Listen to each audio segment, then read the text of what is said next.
il y a beaucoup plus des Français qui sont morts en Ukraine, mais le gouvernement français, notamment le président Macron, il cache ces morts. Ils disent que c'est des accidents de ski dans les Alpes.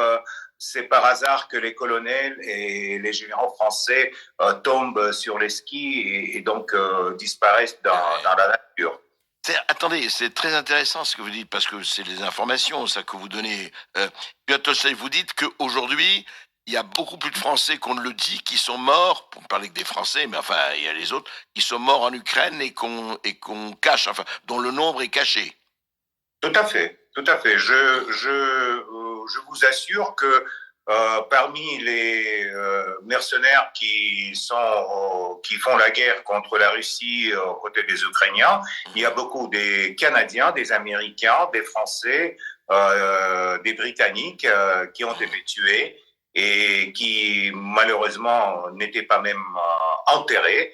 Mais il y a aussi des dizaines des spécialistes français qui ont été tués, par exemple, dans l'hôtel de Kryvyi Rog après le bombardement russe.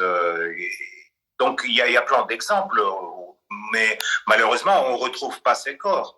Et donc c'est pour ça que l'information aujourd'hui est cachée. Et c'est évident que le gouvernement français n'a aucun intérêt de sortir cette information parce que ça va provoquer la résistance à cette fanfaronnade de Macron sur la présence des soldats français ou sur les qualités de l'armée française en Ukraine. Donc malheureusement, je peux rien dire. Je peux rien dire du bon sur l'armée française. Moi, j'aimerais bien. Je comprends que pour les Français, c'est un point très sensible. Mais malheureusement, vu l'histoire et les derniers événements, par exemple en Afrique, et quand je dis l'histoire, c'est 40 jours de résistance de l'armée française aux Allemands, par exemple.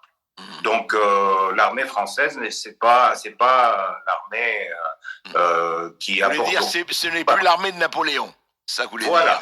Voilà. Et en plus, l'armée de Napoléon a été composée de plusieurs armées européennes. Nationalités, c'est vrai.